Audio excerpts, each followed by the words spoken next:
আম্মু কেন আব্বুকে বিয়ে করলো দাদিমা? হৃদিতার প্রশ্নে নাজমা চৌধুরী দীর্ঘশ্বাস ফেলে বললেন, জানি না, ওই দিন পর দিয়ার সাথে কোনো যোগাযোগ ছিল না আমাদের। দিয়া নিজেকে গুছিয়ে নিয়েছিল সবার থেকে। তবে আম্মু কি সত্যি নানা নানুর নিজের মেয়ে ছিল না? না আতাউর, দিয়াকে পেয়েছিল নদীর কিনারে ঝোপের মধ্যে। সেদিন নদীতে মাছ ধরার জন্য খুব ভোরেই উঠেছিল আতাউর। শখের বশে মূলত মাছ মারতেই যেত নদীতে। নদীর পাশেই ছিল বড় বড় নলখাগড়া, যা একটা ঝোপের মতোই ছিল। হঠাৎ বাচ্চার ফুপিয়ে কান্নার শব্দে আতাউর আশেপাশে তাকিয়ে দেখে ঝোপের মধ্যে কিছু একটা নড়ছে, তবে আওয়াজ খুব ধীরে আসছে। কান্নার শব্দ কিন্তু অনেক ধীরে। আতাউর আলগা বাতাস ভেবে ভয় পেয়ে চলে যেতে চাইলেও আবার ফিরে আসে। আয়তল কুষ্টি পাঠ করে কয়েকবার ফু দিয়ে ঝোপঝাড় সরিয়ে দেখতেই পায় একটা বস্তা। বস্তা থেকেই ভেসে আসছে কান্নার শব্দ। আতাউর বস্তা খুলতেই দেখতে পায় ছোট্ট দিয়াকে। বাচ্চাটার হাতে পায়ে আঘাত। কতই বা বয়স ছিল, 1 বা 1.5 বছর। পরনে দামি জামা, হাতে সোনার চুড়ি, পায়ে রূপার নুপুর, গলায় একটা চেন। দেখতে কোনো রাজকুমারীর থেকে কম না। আতাউর দিয়াকে কোলে নিয়ে দেখলো বস্তার ভেতরে 50,000 টাকার কয়েকটা বান্ডিল আর একটা চেক, ফাঁকা চেক। আতাউর আশেপাশে তাকিয়ে দেখলো কেউ আছে কিনা। আবার দিয়ার অবস্থা দেখে আগে দিয়াকে নিয়ে বাসায় আসে। আকলিমাকে সবটা বলে। আকলিমা দিয়াকে পরিষ্কার করে ব্যান্ডেজ করে দেয়। এরপর ওকে দুধ খাইয়ে দিতেই বাচ্চাটা ঘুমিয়ে পড়ে। পরে ডাক্তার দেখিয়ে এনেছিল। সেই দিনে আকলিমা আমাকে আর তোর দাদুকে ডেকে পাঠায়। আমরা গিয়ে জানতে পারি দিয়া আমার ভেতরে একটা চিরকুটও ছিল। চিরকুটে বেশি কিছু লেখা ছিল না, শুধু কয়েকটা কথা, কিন্তু বারবার একই কথা বলেছে। দয়া করে আমার মেয়েটার জীবন বাঁচান, ওরা ওকে মেরে ফেলবে। আমি অসহায় বাবা, আজ নিরুপায় হয়ে মেয়েকে এভাবে রেখে যেতে বাধ্য হচ্ছি। ওকে বাঁচিয়ে নিন দয়া করে। এতে যা টাকা আছে তা দিয়ে আপাতত আমার ছোট্ট মেয়েটাকে বাঁচান। একটা ফাঁকা চেক আছে, ইচ্ছে মতো টাকার অঙ্ক বসিয়ে নিতে পারবেন। তবে ওর 10 বছর পূর্ণ হওয়ার পর টাকাটা নিতে পারবেন। তার আগে নিলে ওরা খুঁজে পেয়ে যাবে আমার মেয়েটাকে। দয়া করে আমার মেয়েটার প্রাণ বাঁচান। সবকিছু জানার পর তোর দাদু ছোট্ট দিয়াকে চৌধুরী বাড়িতে নিয়ে আসতে চাইল, কারণ সেখানে দিয়া সেফ থাকবে। কিন্তু আকলিমা দেয় না দিয়াকে। দিয়ার উপর আলাদা একটা টানে নিজের কাছেই রাখলো। আর টাকাগুলো থেকে কিছু টাকা নিয়ে গ্রামের পুরনো ঘরগুলো মেরামত করে চারিদিকে ঘিরে দেয়। উঁচু দেওয়াল তুলে দেয় বাড়ির চারপাশে, যাতে কোনোভাবেই দিয়ার খোঁজ কেউ না পায়। গ্রামের মানুষ হঠাৎ এই নিয়ে সন্দেহ পোষণ করলেও তোর দাদু সবটা সামলে নেয়। এই বলে যে সে টাকা ধার দিয়েছে। তোর দাদুকে গ্রামের সবাই বেশ শ্রদ্ধা করতো, তাই অতটাও ভাবেনি কেউ। কিন্তু এভাবে কতদিন? দিয়ার বয়স তখন 2.5 বছর। একটা বাচ্চা লুকিয়ে কি আর মানুষ করা যায়? তাই তোর দাদু পরিকল্পনা করে বলল সবাইকে দিয়ার ব্যাপারে জানাতে। দিয়াকে এটা জানতে চাইলেই আকলিমা বলবে তার মরে যাওয়া বোনের মেয়ে দিয়া। প্রথমে গ্রামবাসী এটা ওটা বললেও ধীরে ধীরে সবাই ব্যাপারটা ভুলে যায়। দিয়াও বড় হতে থাকে। আতাউর দিয়ার সেই টাকা থেকে যে টাকা নিয়েছিল তা পরিশোধ করে দিয়ার নামে ব্যাংকে ফিক্সড করে রাখে। এরপর আতাউরের উন্নতি হয়, কাঁচামালের ব্যবসায় লাভবান হয়। এতে তাদের ভালোই চলে যেত। আর ওই ফাঁকা চেক, ওটা কখনো ব্যবহার করেনি আতাউর। সেদিন রাগের মাথায় দিয়াকে সত্যিটাই বলেছিল ওরা। দিয়া যখন জানতে চাইলো তার অতীত, আকলিমা আতাউর সবটাই বলেছিল ওকে। 18 বছর যেহেতু হয়েছিল, তাই সে টাকার মালিকও দিয়াই ছিল। ওই চেক এখন কোথায় দাদিমা? হয়তো আকলিমার কাছেই আছে। হৃদিতা চূড়ান্ত অবাক হয়ে বলল, কিন্তু নানা নানু তো। ওরা কেউ নেই, ওদের সন্তানেরাও আজ পৃথিবীতে নেই, কিন্তু ওদের বাড়ি এখনো আছে। আয় আমার সাথে। এই নে আকলিমা আর আতাউর এর মিঠাকুঞ্জের চাবি। এর একটা চাবি তীরের কাছে আছে। মিঠাকুঞ্জ? আতাউর দিয়েছিল এই নাম, তার একজোড়া মিষ্টি মেয়ে ছিল তাই। রাত তখন 1:09। তীব্র নিবাসে নিজের রুমের লক খুলে রুমে ঢোকে তীব্র। সোজা ওয়াশরুম থেকে গোসল সেরে বেডরুমের দিকে তাকিয়ে দেখলো বিছানা খালি পড়ে আছে। তীব্রর ভ্রু কুঁচকে যায়। আবার বসার ঘরে ফিরে এসে ল্যাপটপ অন করে রুমের সিসিটিভি ফুটেজ দেখে ঠাস করে ল্যাপটপ বন্ধ করে উঠে দাঁড়ায়। রুম থেকে বেরিয়ে চৌধুরী নিবাসে প্রবেশ করে সোজা নাজমা চৌধুরীর রুমের কাছে এসে দাঁড়ায়। নাজমা চৌধুরীর রুম ভেতর থেকে লক করা। তীব্রর মেজাজ খারাপ হয়। জোরে জোরে দরজা টোকা দিয়ে বলল, দাদিমা, দরজা খোলো, ওপেন দ্য ডোর। নাজমা চৌধুরীর ঘুম গভীর না। তবে খানিকক্ষণ আগে ঘুমানোর কারণে একটু গভীর ঘুমেই মগ্ন ছিল। পাশেই গুটিসুটি মেরে ঘুমিয়ে আছে হৃদিতা, কান্নার ফলে মুখটা ফুলে আছে। এদিকে তীব্রর মেজাজ চটে আছে, চোখে মুখে একরাশ বিরক্তি নিয়ে আবারও দরজায় বাড়ি দিল। দাদি, ওপেন দ্য ডোর। নাজমা চৌধুরীর ঘুম ভেঙে গেল করাঘাতের শব্দে। উঠে বসে তাকালেন ঘড়ির দিকে। ঘড়িতে 1:14। নাজমা চৌধুরী উঠে গিয়ে দরজা খুলতেই দেখে তীব্র দাঁড়িয়ে আছে। দাদিকে দেখেই কটমট করে বলল, তোমার নামে মামলা করবো থানায়। সবসময় আমার বউ নিয়ে এত টানাটানি কিসের? নাজমা চৌধুরী হতভম্ব হয়ে কিছুক্ষণ দাঁড়িয়ে থেকে কিছু বলবে, তার আগেই করিডোর দিয়ে দৌড়ে তীব্রর সামনে হাজির হয় লাবিব। এদিক ওদিক না তাকিয়ে ফট করে বলল, বস, এই যে দাদির ঘরের চাবি। কিন্তু বস, দাদির রুমে চুরি করার মতো কি আছে? তীব্র রেগে কটমট করে বলল। শাট আপ ইডিয়েট, তোকে বললাম আমি চুরি করব? নাজমা চৌধুরী দুইজনের কথায় ভ্রু কুঁচকে তাকালেন। লাবিব মাথা চুলকে ক্যাবলা হেসে একবার তীব্র আর একবার নাজমা চৌধুরীর দিকে তাকিয়ে বলল, সরি বস, ভুল হয়ে গেছে।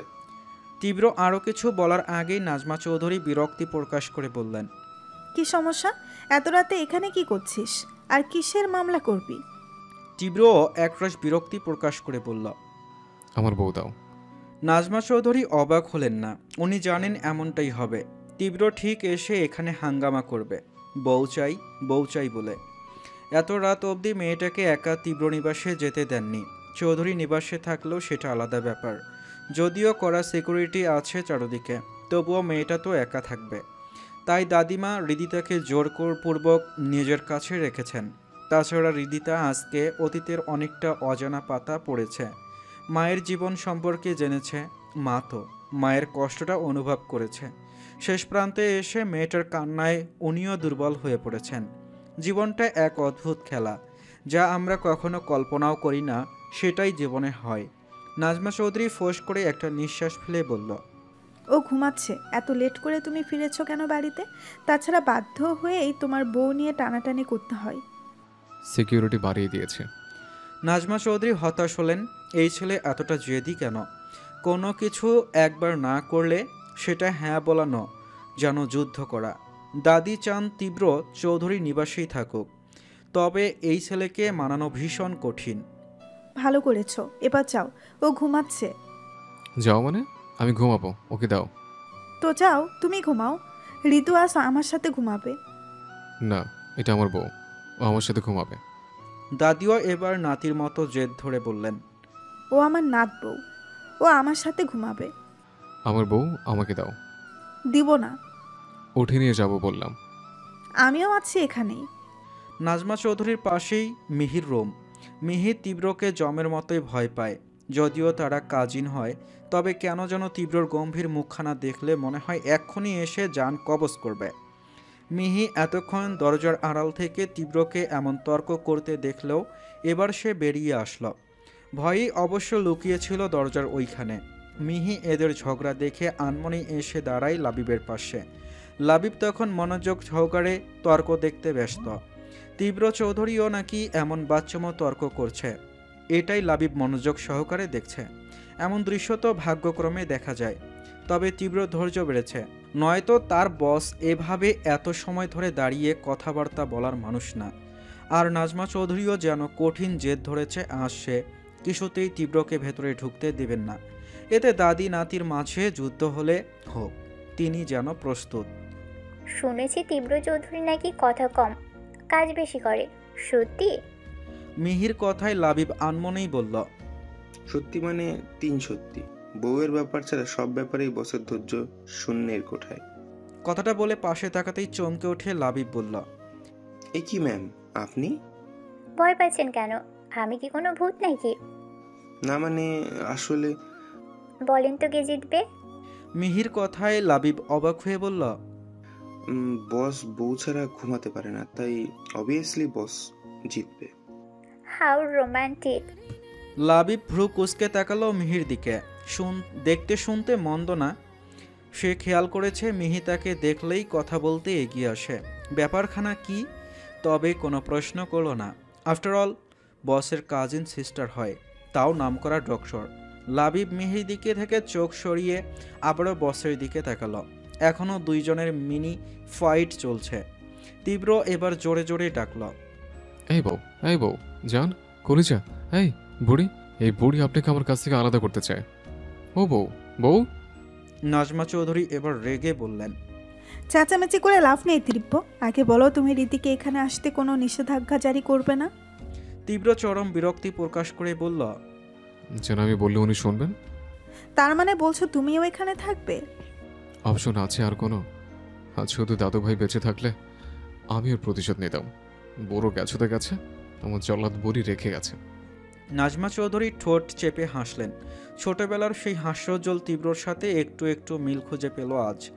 ছোট থাকতে তীব্র যখন জেদ করে খাবার খেতে চাইতো না, তখন তিনি তার ফেভারিট কিছু তার কাছে এনে এমনভাবেই বাধ্য করে খাইয়ে দিতেন। আর তীব্র তখন রেগে মেগে দাদুর কাছে নালিশ করতে যেত। তীব্র আর অপেক্ষা না করে সোজা নাজমা চৌধুরীর রুমে ঢুকে হৃদিতাকে পাজা কোলে তুলে নিল।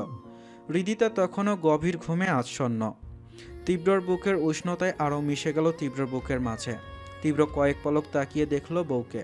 চোখের পানি শুকিয়ে দাগ হয়ে আছে দেখে তার ভ্রু কুঁচকে গেল। কটমট করে নাজমা চৌধুরীর উদ্দেশ্যে বলল, আমার বউকে কাঁদিয়েছে কেন দাদিমা? নাজমা চৌধুরী তীব্রর কথায় হকচকিয়ে গেলেও নিজেকে সামলে বললেন, দিয়ার অতীত জেনেছে তাই, আর জানার অধিকার আছে। তীব্র আর কিছু বলল না। হন হন পায়ে বেরিয়ে গেল দাদির রুম থেকে। নিজের রুমের সামনে এসে লক খুলে রুমে ঢুকে হৃদিকে বেডে শুইয়ে দিয়ে একটু উঠতেই হৃদিতা ঘুমের ঘরে তীব্রকে শক্ত করে জড়িয়ে ধরল। বিড়বিড় করে কিছু বলে আবারও গভীর ঘুমে আচ্ছন্ন হয়ে গেল। তীব্র হৃদিতাকে সোজা করে শুইয়ে কোলবালিশের মতো পেঁচিয়ে ধরে গলার ভাঁজে মুখ গুজে দিল। বিড়বিড় করে আওড়ালো, হ্যাঁ এই তো এখন শান্তি লাগছে, সব অশান্তির অবসান এখানে, শুধু একটু বউয়ের ছোঁয়া। তীব্র খানিকক্ষণ পর মুখ তুলে হৃদিতার ফোলা ফোলা মুখটা দুহাতে ধরে আলতো করে চুমু এঁকে দিল কপালে। আপনার অতীত, বর্তমান, ভবিষ্যৎ সবটাই আমি মজান। আপনার শুরুতেও আমি, আপনার শেষেও আমি। তপ্ত দুপুরে পেরিয়ে সময় তখন পড়ন্ত বিকেল। তীর হৃদিতাকে নিয়ে এগিয়ে গেল রেজা ভিলার সরু রাস্তায়। আশেপাশে তাকিয়ে সঠিক রাস্তা খোঁজার উদ্দেশ্যে তাদের দিকে এগিয়ে আসা চিকন এক ছেলেকে জিজ্ঞাসা করল, জি, প্রফেসর মোহাম্মদ রাশিদ রেজা কোথায় বলতে পারবেন? রোশন স্যার? জি। উনি সম্ভবত লাইব্রেরিতে, এদিক দিয়ে সোজা গিয়ে বামে লাইব্রেরি, পুরনো বাড়ির মতো। জি ধন্যবাদ। আপনারা কারা? জি, আমরা ওনার বোনের শ্বশুরবাড়ি থেকে এসেছে। ও, মানে আপনারা অফিক ভাইয়ের বাড়ির লোক? জি। আমি ওনার ডাক পিয়ন। দেখতে চিকনা হতে পারি, বুদ্ধিতে না। তীর ফিক করে হেসে বলল, ডায়লগটা জোস বস। ছেলেটি হেসে এক পলক হৃদিতাকে দেখে বলল, আপুটা কে? আপনাদের প্রফেসরের স্বপ্নকন্যার একমাত্র কন্যা। ছেলেটা ভ্যাবাচাকা খেয়ে তীরের দিকে তাকালো। তীর ক্যাবলামাকা হাসি দিয়ে চোখে সানগ্লাস লাগিয়ে এগিয়ে গেল। পুরানো আমলের লাইব্রেরি, দেখতে মনে হয় অনেক বছর আগের তৈরি। মেরামত করেছে, তবুও দেখতে অনেকটা পুরাতন আমলের বাড়ির মতো। দুই পাশে ফুলের বাগান, মাঝে সরু রাস্তা। লাইব্রেরির ওপরের দেওয়ালে কিছু লেখা, রেজা ভিলা। হৃদিতা ভেতরে প্রবেশ করে। চারদিকে বইয়ের স্তূপ, সারি সারি অনেক বই সাজিয়ে রাখা। ভেতরে বিশাল বড় রুম, সেখানে রাখা আছে কয়েকটা বেঞ্চ। সামনে দেয়ালে কালো একটা বোর্ড, একপাশে একটা টেবিল আর চেয়ার। সব কিছু দেখে মনে হচ্ছে এখানে হয়তো আগে পড়ানো হতো। হৃদিতা বেশ কিছুক্ষণ এদিক ওদিক তাকিয়ে দেখলো সবটা। হৃদিতার দেখার মাঝেই ভেসে এলো কারো ভরাট কণ্ঠস্বর, তুমি? হৃদিতা পেছনে ঘুরতেই দেখলো সাদা পাঞ্জাবি পরিহিত ফর্সা একজন সুদর্শন মধ্যবয়স্ক লোক। কালো ফ্রেমে চশমায় উঁচা লম্বা একজন। দেখেই বোঝা যায় যুবক বয়সে উনি ভীষণ সুদর্শন ছিলেন। রাইফানটির সাথেও চেহারায় বেশ মিল আছে, তার মানে ইনি রোশন রেজা। হৃদিতাকে দেখে রোশন অবাক হয়ে তাকিয়ে দেখলো শুধু, মনে মনেই বলল, ঠিক যেন আমার দুষ্টু পাখির অবয়ব, সেই চাহনি, সেই মা। জি, আমি হৃদিতা। তুমি তবে তীব্রর বউ? হৃদিতা হকচকিয়ে গেলেও বলল, জি। কি জানতে চাও? হৃদিতা আশেপাশে নজর বুলিয়ে বলল, এটা কি অনেক পুরনো আমলের লাইব্রেরি? না, গত 10 বছর ধরে এটা লাইব্রেরি। লাইব্রেরির স্মৃতির পাতায় বন্দি করে রেখেছেন তাকে? রোশান নিঃসংকোচ ভাবে বলল। চেষ্টা তো সেটাই। এত কিছুর পরেও? শত কিছুর পরেও সব কিছুর ঊর্ধ্বে। হৃদিতা মলিন হাসল। শুনেছি আম্মুর মাস্টারমশাই নাকি খুব মোলায়েম কণ্ঠের একটা মানুষ ছিল। রোশান সে কথার উত্তর না করে বলল, ঠিক মায়ের মতোই হাসি, মায়ের কার্বন কপি। হৃদিতা আবারও হাসল। রোশান দেখল সেই হাসি। কত বছর দেখে না সেই খিলখিলিয়ে মিষ্টি হাসি। অথচ দিয়া চলে গিয়েও এই মেয়েটার মাঝে নিজেকে সঁপে দিয়ে গেছে। বিয়ে করেনি কেন? সে করতে চায়নি। এরপর?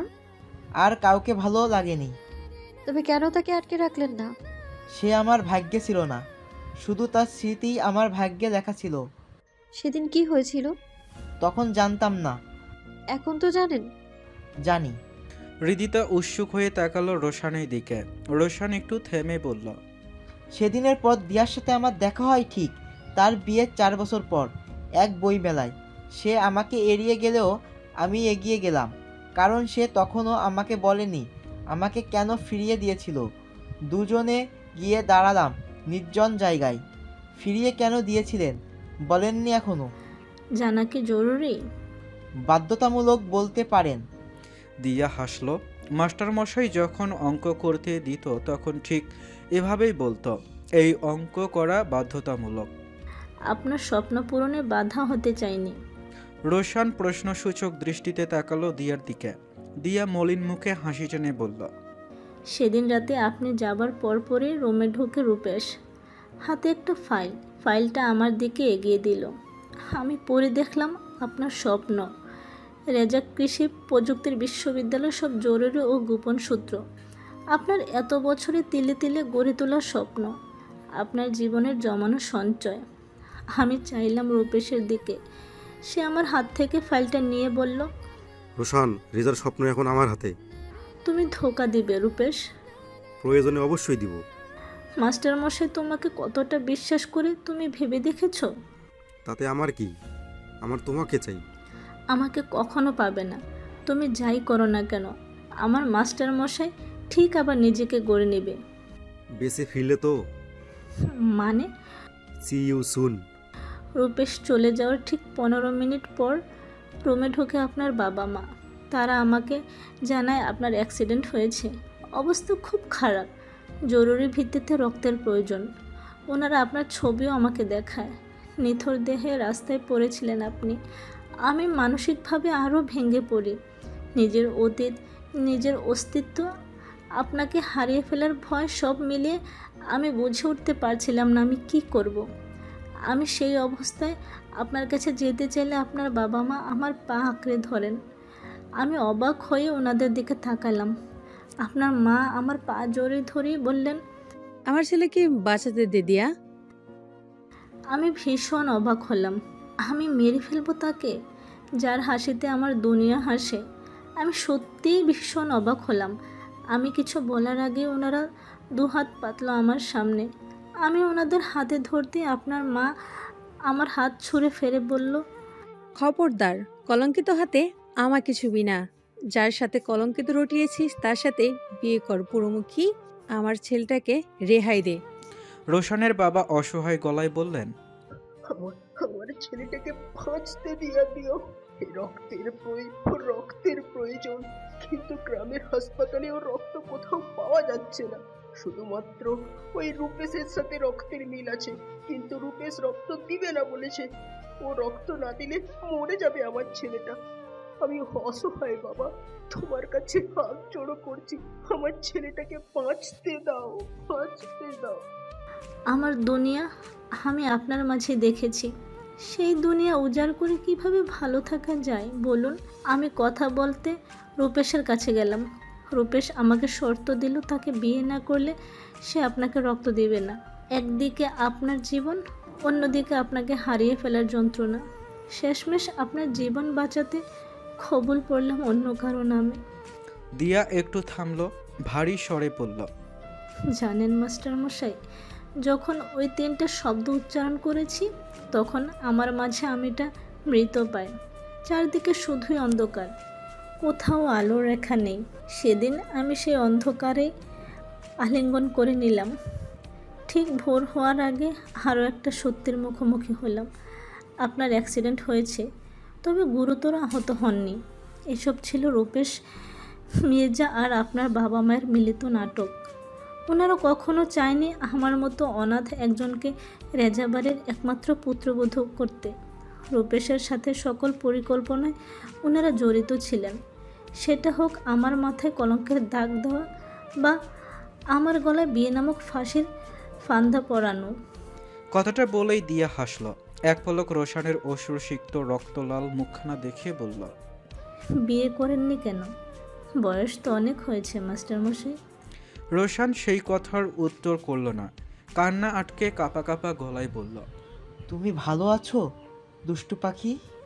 দিয়ার চোখ বেয়ে সাথে সাথে পানি গড়িয়ে পড়ল। মুখে হাসি, চোখে জল। উফ, এই যন্ত্রণা! দিয়া হেসে উঠল। সেই হাসি রোশানের বুকে আজ ছুরিঘাত করল, অথচ এই হাসি তার প্রশান্তির কারণ ছিল। আমি খুব ভালো আছি মাস্টারমশাই। রোশান এবার আর দাঁড়িয়ে থাকার শক্তি পেল না। ধপ করেই বসে পড়ল পাশের চেয়ারে। চোখ বেয়ে অশ্রুধারা গড়িয়ে পড়ল। ছেলে মানুষ অতি কষ্ট না পেলে কাঁদে না, তবে যদি কাঁদে সেটা তার সহ্য সীমানার বাইরে। রোশান কম্পিত হাতে চেয়ারের একটা হাতল শক্ত করে ধরে মৃদু স্বরে বলল, আমি ভালো নেই দুষ্টু পাখি, আমি যে আর পারছি না। দিয়া রোশানের দিকে একবার তাকিয়ে অনেক কষ্টে কান্না গিলে নিল। দুর্বল হয়ে যাবে ভেবে চলে আসার জন্য কয়েক কদম বাড়াতেই রোশানের শক্ত আলিঙ্গনে বাহু জোরে আবদ্ধ হয়ে গেল। এই প্রথম রোশানের ছোঁয়া অনুভব করল দিয়া, যে কখনো হাতটা পর্যন্ত ধরেনি। অবৈধ স্পর্শ ভেবে সে আজ বিবাহিত এক নারীকে আলিঙ্গন করেছে। রোশানের চোখের পানি শব্দহীনভাবে দিয়ার কাঁধ ভিজিয়ে দিল। দিয়ার চোখেও আজ পানি। শক্ত প্রাচীর ভেঙে কান্না বেরিয়ে এসেছে ইতোমধ্যে। আমি বিবাহিত নারী রোশন স্যার। ভালোবাসা এসবে পরোয়া করে না, কিন্তু লোক সমাজ করে। রোশান দিয়াকে ছেড়ে দিতেই দিয়া আর এক মুহূর্ত দাঁড়ালো না। এখান থেকে গেলে আর হয়তো যেতে পারবে না। দিয়া ছুটল এক প্রকার, যেন পেছে কেউ তাড়া করছে তাকে। এরপর আমি অনেকবার দিয়ার সাথে যোগাযোগ করতে চেয়েছি, তবে পারিনি। তবে শেষে দেখা হয়েছিল দিয়ার মৃত্যুর দিনে। নিথর দেহে সাদা কাপড়ে মোড়ানো ছিল আমার দুষ্টু পাখি। পাশেই ছোট্ট একটা বাচ্চা মেয়ে বসেছিল, ঠিক মৃত মায়ের গলা জড়িয়ে ধরেছিল। আমি আর থাকিনি, দূর থেকে চলে এসেছি। যার সাথে বিদ্ধ হতে চেয়েছি সে চলে গেল সেদিন আমার ধরাছোঁয়ার বাইরে। হৃদিতা চোখের পানি হাতের উল্টা পিঠ দিয়ে মুছে ভাঙা গলায় বলল, রাইফা আন্টি কেন আম্মুকে ঘৃণা করে? আমি কাউকে কিছু জানাইনি। কেন? তোমার আম্মু চাইনি রাইফা নিজের বাবা মাকে ঘৃণার চোখে দেখুক।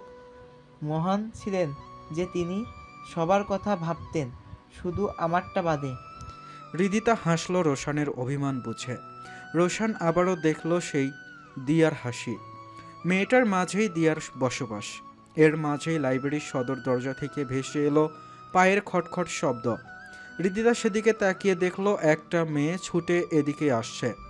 সে সোজা রোশানের দিকে এগিয়ে গিয়ে হাঁপিয়ে ওঠা কণ্ঠে বলল, বাবা, আমাদের ইনস্টিটিউটের রাস্তায় 5-6টা বড় বড় গাড়ি এসেছে, সেখানে সব কালো পোশাক পরা লোকজন দাঁড়িয়ে আছে। রোশান মেয়েটার মাথায় হাত বুলিয়ে বলল, রিল্যাক্স রোমা, ওরা আমাদের ক্ষতি করবে না। হৃদিতা অবাক হয়ে বলল, পাপা?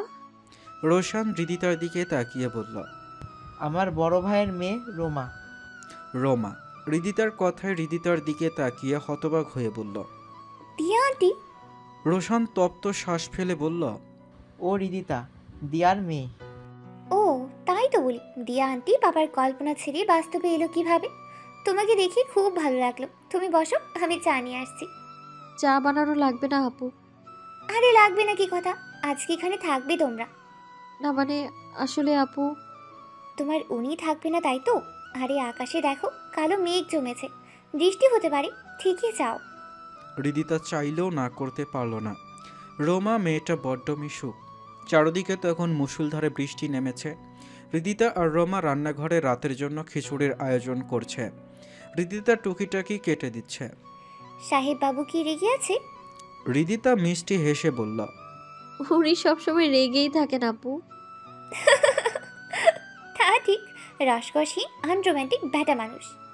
হৃদিতা হাসল রোমার কথা বলার ধরন দেখে, অথচ সে জানে না সেই বেড়া মানুষ তাকে কতটা অত্যাচারে রাখে। রোমান্টিক টর্চার বললেও ভুল হবে না।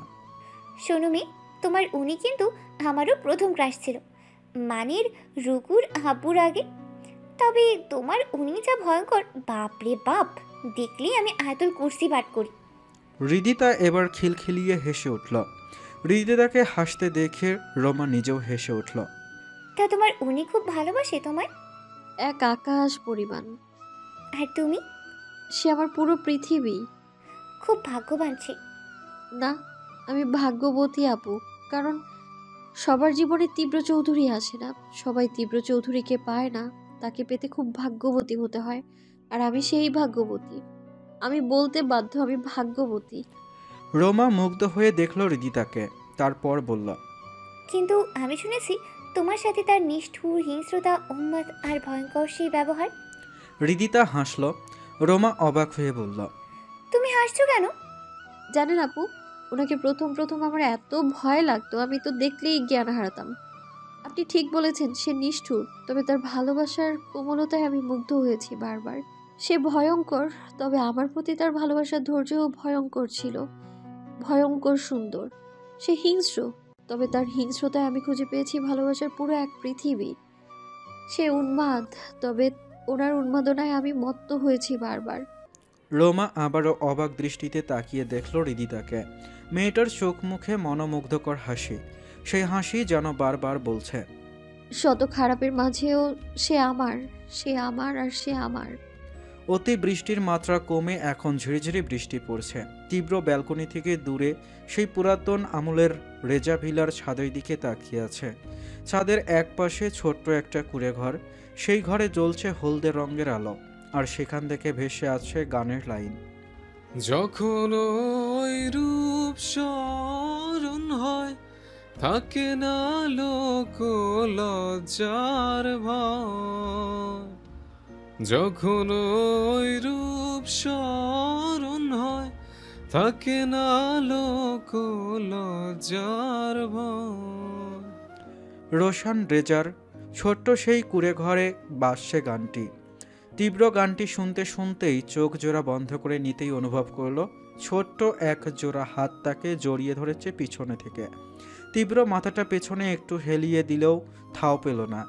তাই হৃদিতাকে ঝট করে সামনে এনে হৃদিতার গালগুলো দুহাতের তালুর মধ্যে নিয়ে মাথাটা গ্রিলে ঠেকিয়ে রাখলো আলতো করে। গ্রিল দিয়ে আসা পানির ছিটা হৃদিতার মুখে পড়তেই হৃদিতা চোখ বন্ধ করে নিল। এক হাতে তীব্রর বুকের শার্ট খামচে, অন্য হাতে তীব্রর পেটের দিকের শার্ট খামচে ধরে রইল। তীব্র হৃদিতার ভেজা মুখের দিকে তাকিয়ে মুচকি হেসে বলল, এমন এক বৃষ্টির দিনে দেখেছিলাম এক শ্যামকন্যা, যার হাসিতে থমকে গেছিল আমার দুনিয়া। ওই রূপ স্মরণ হলে শুধু বুকের মাঝে তোলপাড় শুরু হয়। ওই রূপের কোনো বর্ণনা হয় না, ওই রূপের বর্ণনা করা যায় না। আমি পারিনি ওই রূপের বর্ণনা করতে। হৃদিতার তীব্রর কথায় ঝট করে চোখ খুলে তাকালো তীব্র দিকে। তীব্র হৃদিতার ঠোঁটের কোণে আঙ্গুল দিয়ে স্লাইড করে বলল, সেদিন তৃতীয়বারের মতো তাকে দেখেছিলাম। বেঁচে শুরুটা লেপটে ছিল তার শাড়ির আঁচল, ফোটা ফোটা বৃষ্টি দানা পুরো দখল নিয়েছিল। মুখের উপর বৃষ্টির ফোঁটা পড়ায় ঠিক তখনকার মতোই স্নিগ্ধ লাগছিল। আর হাসি মারাত্মক, এক কথায় মারাত্মক। ওই হাসি যেন বিনা মেঘে বজ্রপাত। ওই হাসি এমন যেন বুকের ভেতর ছুরিকাঘাত করছে অবিরত। এমন এক বৃষ্টির দিনেই সেই শ্যামকন্যাকে আমি দেখেছিলাম সম্পূর্ণ যুবতী রূপে। সেদিন দেখেছিলাম সদ্য যৌবনে পা দেওয়া কন্যা শাড়ি পরে বৃষ্টিদ্বীপে যে অমায়িক দৃশ্য। সেদিন তীব্র চৌধুরী আটকে পড়েছিল এক অজানা যন্ত্রণায়। হৃদিতা বিস্ময়কর দৃষ্টি নিয়ে তাকিয়ে আছে তীব্র দিকে। তীব্র হৃদিতাকে এভাবে তাকাতে দেখে আবারও বলল, তীব্র চৌধুরী, যার আশেপাশে মেয়ের উলঙ্গ হয়ে ঘুরলেও একবার চোখে তুলে দেখার রুচি আসে না, সে আমি এক পলক তাকে দেখে আবারও থমকালাম। সে হাসছিল, দুহাত মেলে বৃষ্টির পানি গায়ে মাখছিল। শরীর পুরোপুরি ভিজে যখন আঁচল লেপটে ছিল বুকে, গলায় বিন্দু বিন্দু পানি জমে মুক্ত দাঁড়ার মতো দেখাচ্ছিল। আমি সেদিন উপলব্ধি করলাম আমি অসহায়। সব নারীকে ঘৃণা করার লড়াইয়ে আমি অসহায় হয়ে পড়লাম শুধু তার কাছে। হৃদিতার চোখ কোটর থেকে বেরিয়ে আসার উপক্রম। তীব্র, এই তীব্রর মুখে এসব কথা শুনছে সে? তাছাড়া কার কথাই বা বলছে? ওনার জীবনে কি আরো কোনো শ্যামকোনা ছিল? তবে কি উনি অন্য কারো মায়ায় পড়েছিলেন? হৃদিতা কিছু বলার আগেই তীব্র বলল, প্রথমবার তাকে দেখেছিলাম খুব ছোটবেলায়, ঠিক তার জন্মের সময়। কান্না করে চোখ মুখ ফুলিয়ে ফেলে এক মায়াবী কন্যা, ডাগর ডাগর চোখে ঘন কালো পাপড়ি। সেদিন অনুভূতি করলাম একটা টান, একরকম মায়া। সেদিন অজান্তেই সে গেড়ে বসলো মনের কোণে, তবে সেটা ছিল মায়া। এরপর তার সাথে আমার দেখা হয় অনেক বছর পর, কিশোরী কন্যা সে তখন। দ্বিতীয়বার তার সাথে আমার দেখা হয় অজান্তে। সেদিন শুধুমাত্র তার চোখ দেখে বুঝলাম এটি সেই সদ্য জন্মানো শ্যামকন্যা, যে তীব্র চৌধুরীর হৃদয় কাঁপাতে সক্ষম। যেন তাকে গুরুত্ব দিলাম না, কিন্তু যখন তার দেহটা আমার বুকের মধ্যে এসে পড়ল, আমি থমকালাম। বুকের মাঝে তোলপাড় শুরু হলো। ইচ্ছে করছিল একদম বুকের মাঝে শক্ত করে জড়িয়ে ধরে রাখি, তবে মনকে উপেক্ষা করে তাকে ছেড়ে দিলাম। যাকে বুকের মাঝে শক্ত করে জড়িয়ে ধরতে মন আমাকে বলল, আমি ঠিক তার বিপরীতটা করলাম। কারণটা ছিল তখন আমি পুরোপুরি তীব্র থেকে তীব্র Chowdhury, the boss, the mafia boss. সে যা চাই করতে পারে, কেউ তাকে কোনো বাধারে বাঁধতে পারে না, পারবেও না, কখনোও না। এরপর সময় চলতে থাকলো। দ্বিতীয়বার তাকে না দেখে শুধু চোখ জোড়া দেখেছিলাম, আর সেদিনের পর থেকে সে আমার জীবনে নিয়ে এলো অশান্তি। ওই শান্ত চোখ জোড়া আমার জীবনে ধ্বংস নিয়ে এলো, আমাকে অশান্ত করলো। আমার পাথরের হৃদয়ে অনেক আগেই ফোটা জীবন্ত ফুলছে, এটা বারবার মনে করিয়ে দিচ্ছিল। কিন্তু আমি তাকে চাইনি, তাকে মন মস্তিষ্ক কোনো দিক থেকে চাইনি। আমি চাইনি তাকে, কিছুতেই চাইনি। কেউ কখনো তীব্র চৌধুরীকে নিয়ন্ত্রণে রাখতে পারবে না, কেউ না। কিন্তু সে আমাকে নিয়ন্ত্রণ করছে, না চাইতেও তার ভাবনা আমাকে ঘিরে রেখেছিল। তার অপরাধ, সে কোন সাহসে তীব্র চৌধুরীর বিরুদ্ধে যাবে? তীব্র চৌধুরী যখন চায় না মানুষের মন মস্তিষ্ক থেকে বেরিয়ে যাবে, কিন্তু সে তো খুঁটি গেড়ে চলছে। সে খুঁটির জোর উপর ফেলে তাকে দুনিয়া থেকে বিদায় করতে গেছিলাম সেই গ্রামে। যখন জানতে পারলাম ছাদের কোণে দাঁড়িয়ে থাকে মেয়েটা, সে গাড়ি থেকে সোজে কোনো ভাবনা চিন্তা ছাড়াই বন্দুক তাক করলাম তার দিকে। চারদিকে তখন বিদ্যুৎ চমকাচ্ছে, ঠিক তখনই তার মাথার পেছন বরাবর গান তাক করলাম। তখনই শুরু হলো আজকের মতোই মুষলধারার বৃষ্টি। আর সে বৃষ্টিতে ভেজে উচ্ছ্বাসিত মুখখানা দেখে আমি থমকে গেলাম, হেরে গেলাম। প্রথমবার তীব্র চৌধুরী হেরে গেল। তীব্র চৌধুরীর গান পয়েন্টে রাখা হাতটা থেমে গেল। গান তাক করে তাকে মরার সাহস হলো না। হৃদিতা এখনো বিস্ময়কর দৃষ্টি নিয়ে তাকিয়ে শুনছে তীব্রর কথা। তীব্র একটু হেসে হৃদিতার মুখটা একদম নিজের কাছাকাছি নিয়ে এলো। হৃদিতার শ্বাস আটকে শক্ত করে আছে। তীব্রর মুখ, তার মুখ প্রায় ছুঁই ছুঁই। তীব্র গরম নিঃশ্বাস মুখে পড়ছে। চতুর্থবার যখন তার কাছে পৌঁছালাম, এবারও ঠিক করলাম ওই যন্ত্রণাকে শেষ করে তবেই ফিরবো। সেদিন আবারও তাকে মারতে গিয়ে পেলাম তার থেকে পাওয়া প্রথম স্পর্শ। কি মারাত্মক একটা মেয়ে, আমাকে এবারও কাবু করে ফেললো। বলেই হৃদিতার ঠোঁটে আলতো করে চুমু দিয়ে কপালে কপাল ঠেকিয়ে রাখলো তীব্র। হৃদিতা এতক্ষণ পুতুলের মতো সব শুনলেও এবার কাঁপা কাঁপা গলায় বলল, কে সে? তীব্র হৃদিতার ঠোঁটে আবারও চুমু দিয়ে বলল, আমার প্রথম অনুভূতি, আমার। হৃদিতা তীব্রকে কিছু বলতে না দিয়ে অভিমানী সুরে বলল, নাম কি, কোথায় থাকে? তীব্র হাসল, তবে তা বসতে দিল না। হৃদিতার কোমর চেপে নিজের সাথে মিশিয়ে নিয়ে বলল, তার নাম হৃদয়স্পর্শী, তার ঠিকানা আমার হৃদয়। প্রথমবার আপনাকে কিভাবে ছুঁয়েছিল? হৃদিতার কথায় তীব্র ভীষণ হাসি পেল, গম্ভীর মুখেই বলল, আপনার খুব পছন্দের জায়গায় সে মুখ ডুবিয়ে রেখেছিল। হৃদিতা এবার কেঁদেই ফেলল। অবুঝ অভিমানী সুরে বলল, আমার জায়গায় কেন? তা তো জানি না, ওকে পারলে জিজ্ঞাসা করতে পারেন। তার মানে আপনাদের এখনো কন্ট্রাক্ট আছে? আছে তো। হৃদিতা এবার ঝরঝর করে কেঁদে উঠল। দিন আমাকে, কথা বলবো আমি। কি কথা বলবেন? বলবো সে ভুল নাম্বারে ডায়াল করেছিল, এই নাম্বার এখন অন্য কারো। কিন্তু নাম্বার তো সঠিক। হৃদিতা চোখ মুছে নাক টেনে বলল, আপনাকে বেশি বুঝতে হবে না, নাম্বার দিন। নাম্বার লাগবে না, চলুন সরাসরি দেখা করে দিই। বলেই হৃদিতার হাত ধরে রুমে নিয়ে এলো তীব্র। বৃষ্টির পানিতে হৃদিতা তীব্র দুজনেই অনেকটা ভিজে গেছে। তীব্র হৃদিতাকে রুমে এনে আয়নার সামনে দাঁড় করিয়ে দিল। হৃদিতা তীব্রর দিকে তাকিয়ে বলল, এখানে কেন আনলেন? সরাসরি দেখাতে, দেখুন। হৃদিতা সামনে ঘুরে আয়নায় নিজেকে দেখে অবাক হয়ে বলল, এখানে তো কেউ নেই। আচ্ছা। কোথায়? এখানে তো শুধু আমি। আমি হৃদিতা আকস্মিক ঝট করে পেছনে ঘুরে তাকালো তীব্রর দিকে। মানে আমি? তীব্র হাসলো এবার। হৃদিতার নাক টেনে বলল, জি আপনি। আপনি সে আপনার দিয়ে আমি যে বেগম যান। হৃদিতা তীব্রর কথা সাথে সবটা মনে করার চেষ্টা করল। দ্বিতীয়বার দেখার ঘটনা স্মরণ হলেও আর কোনো ঘটনা মনে পড়ল না।